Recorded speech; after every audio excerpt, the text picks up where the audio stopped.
The new WCCO Communications Center, a dream come true.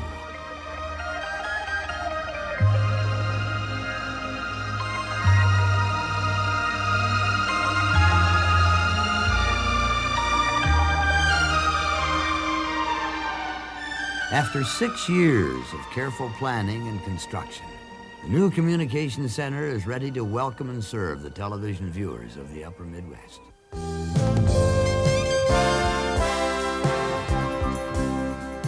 In these next few minutes, I'd like to, with the help of some of my co-anchors, offer some brief explanations on what it is you're about to see here in our new Communications Center.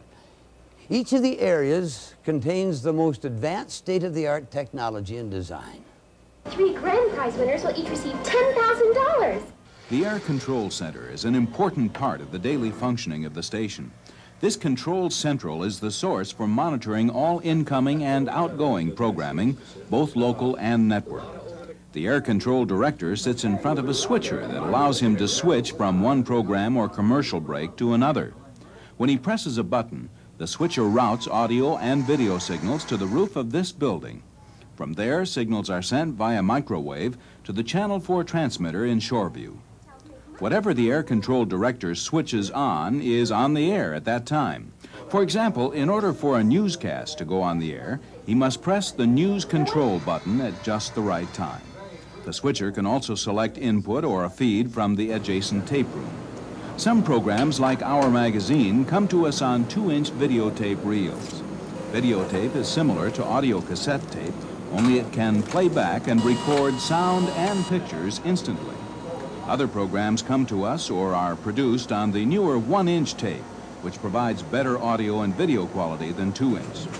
The tape room serves many functions, but mainly feeds tapes played for on-air purposes.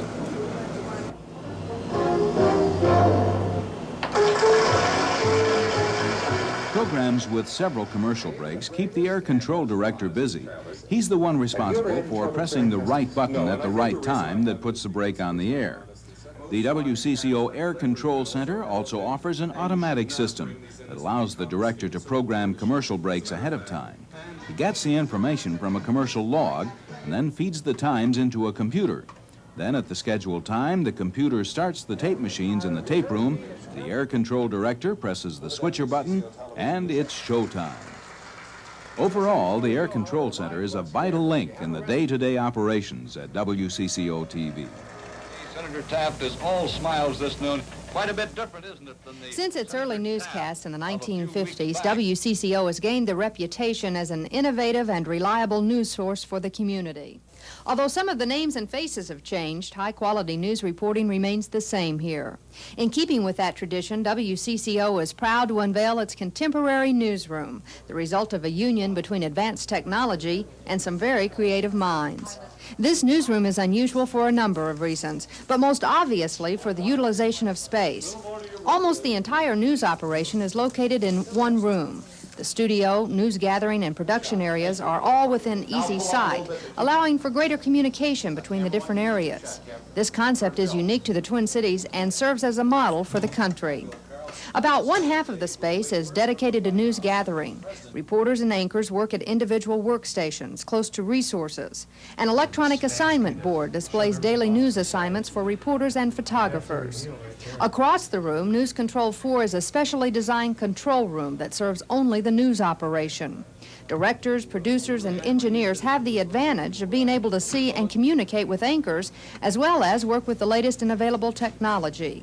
An enclosed audio room also allows for high-quality sound. The most unique area in the newsroom, however, is the studio setting.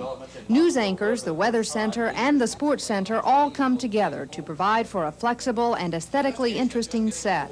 Working in this type of setting requires a lot of preparation.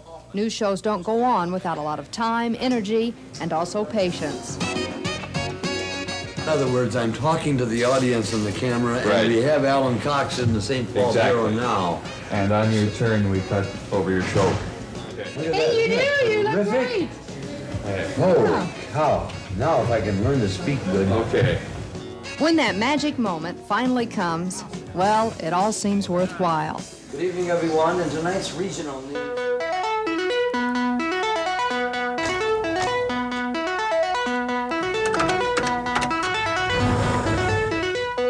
If Edit 1 looks a bit like the Spaceship Enterprise to you, you're not alone. What you're seeing is one of the most advanced computerized editing and post-production facilities in the upper Midwest. From electronic graphics to switcher, this sophisticated edit suite utilizes the latest technology. The CMX computerized editing system is the core of Edit 1. It operates as the controlling device over the tape machine's special effects and audio board. The CMX system is programmed by an editor via a computer keyboard. The editor types in the numbers that correspond to the points on the tape that will be edited onto another tape, called the Edit Master. Once the computer is programmed, the editor starts the action, and the edits are made automatically. While the concepts sound simple, the elements involved in the entire production process are manyfold. Achieving correct audio or sound levels is crucial to the final product. Edit 1 contains an advanced stereo audio system that includes a moving audio board for greater flexibility. Special effects such as wipes, keys, and fades increase the visual content of a program, and Edit 1 can produce these effects and more. One additional feature to this CMX editing system is the hard copy printer that gives a printout of all of the edits made during the production process. But beyond the technical advantages, Edit 1 allows for efficient editing accuracy in the least possible amount of time. Edit 1 is an example of WCCO's continuing commitment to the future of the television, cable, and programming industries.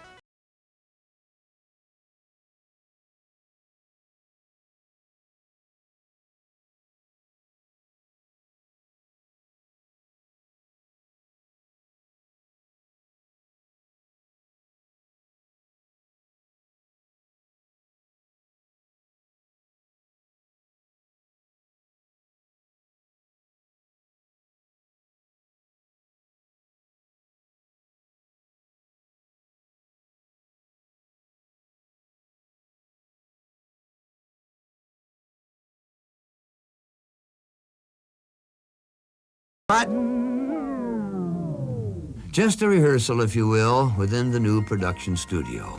A demonstration of its potential. This huge studio is but one small part of the capability of our new home. Along with the space age came satellites. The first satellites were used to aid military communications and to track weather conditions. The concept of satellite distribution is actually quite simple. Satellites hover in space 22,500 miles above the Earth at the equator. When a signal is beamed up, the satellite receives it and then distributes it to receiving dishes located across the United States. WCCO television has 4 receiving dishes, each one capable of receiving up to 24 programs, much like the channels on a television set. Within the next year, WCCO will receive many of its programs via satellite.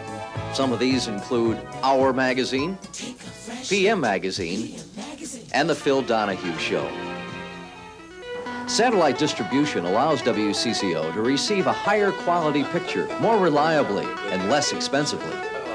WCCO can also send programs to other stations via satellite. WCCO has the only satellite distribution source in the state, located in Lino Lakes. At present, we send several locally produced programs, including Satellite News Channel, WCCO Weather Channel, the Local Program Network, a nationwide news and magazine service, and sporting events, such as the Vikings in London game. Satellite distribution brings the future of television to us today.